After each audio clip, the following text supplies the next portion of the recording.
ये सोची समझी रणनीति के तहत वेल प्लान्ड हुआ है और वहां के भाईचारे को गोली मारने का काम हुआ है। भारतीय जनता पार्टी और उनके सहयोगी और समर्थक शुभचिंतक बार बार खुदाई की जो बात कर रहे हैं, ये खुदाई जो है हमारे देश का सौहार्द, हमारे देश का भाईचारा, हमारे देश का गंगा जमनी तहजीब को खो देगा। ये लड़ाई दिल्ली और लखनऊ की है। शून्यकाल से अखिलेश यादव जी। मैं धन्यवाद देना चाहता हूं अध्यक्ष महोदय आपका।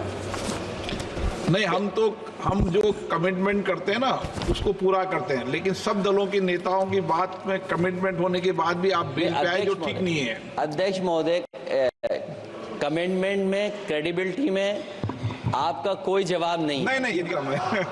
लेकिन दाईं तरफ वाले लोगों का थोड़ा हिसाब किताब अलग है। अध्यक्ष महोदय, मैं धन्यवाद देता हूं आपका कि आपने बहुत महत्वपूर्ण घटना पे मुझे बोलने का अवसर दिया है। संभल जो इसलिए जाना जाता था कि भाईचारे के साथ वहां रहते हैं लोग, वहां अभी से नहीं, सदियों पुराना भाईचारा हजारों साल से इसी तरह रहते आए हैं। लेकिन अचानक ये जो घटना हुई है, ये सोची समझी रणनीति के तहत वेल प्लान्ड हुआ है और वहां के भाईचारे को गोली मारने का काम हुआ है। जो घटना हुई है वो सोची समझी साजिश है।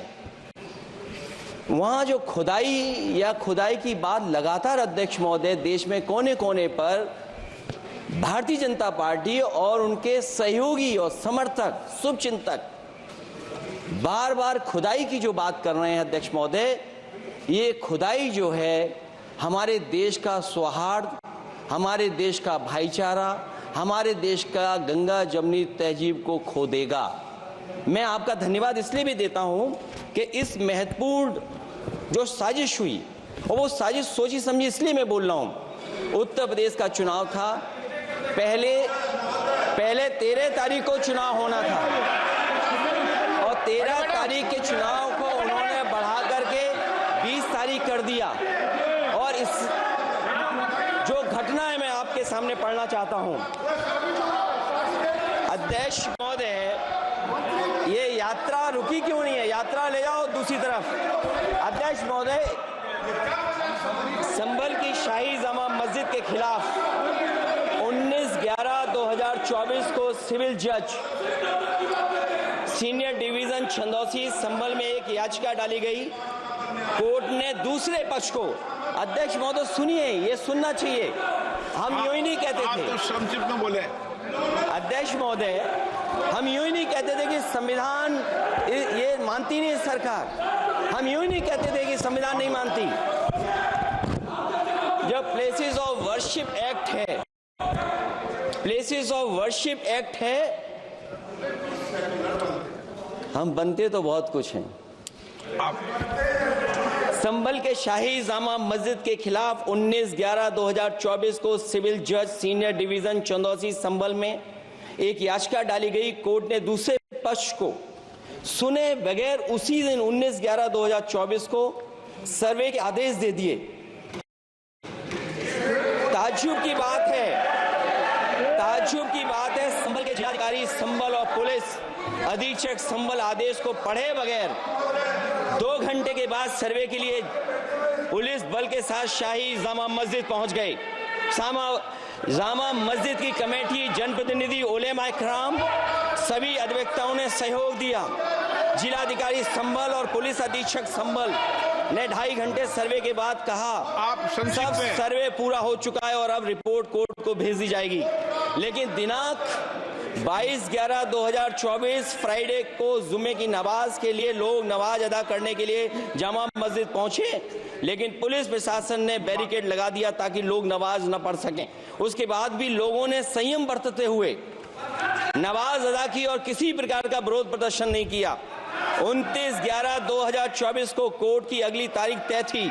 शाही जामा मस्जिद की कमेटी और मुस्लिम समाज के सभी लोग कोर्ट में केस की पैरवी के लिए तैयारी कर रहे थे। परंतु दिनांक 23/11/2024 की रात पुलिस प्रशासन द्वारा कहा गया 24/11/2024 यानी अगले दिन सुबह को दोबारा सर्वे किया जाएगा। शाही जामा मस्जिद कमेटी और अधिवक्ता ने कहा कि इस सर्वे तो मुकम्मल हो चुका है, अब दूसरे सर्वे की क्या आवश्यकता है। कोर्ट के आदेश का हमने पालन कर दिया, अगर दूसरे सर्वे कराना है तो दोबारा आदेश करवाएं, कोर्ट के आदेश के बाद हम दोबारा सर्वे करा देंगे। लेकिन जिलाधिकारी संभल और पुलिस अधीक्षक संभल ने कोई सुनवाई नहीं की और तानाशाही दिखाते हुए सुबह के वक्त से पहले शाही जामा मस्जिद आ गए। शाही जामा मस्जिद कमेटी और मुस्लिम समाज के लोगों ने फिर भी धैर्य रखा और दोबारा सर्वे के लिए अंदर ले गए। सर्वे के दौरान करीब 1.5 घंटा बाद जब जनता को सूचना मिली तो वो इकट्ठा होना शुरू हो गए। लोगों ने सर्वे का कारण जानना चाहा तो सर्किल ऑफिसर ने उनके साथ गाली गलौज की और लाठीचार्ज करवाकर बुरी तरह जख्मी कर दिया। इसका विरोध करते हुए चंद लोगों ने पत्थर चलाए, जिसके बदले में पुलिस के सिपाही से लेकर के अधिकारियों तक ने अपने सरकारी और प्राइवेट हथियारों से गोलियां चलाई, जिसका वीडियो रिकॉर्डिंग है, जिसके एवज में दर्जन लोग गोलियों से घायल हो गए हैं।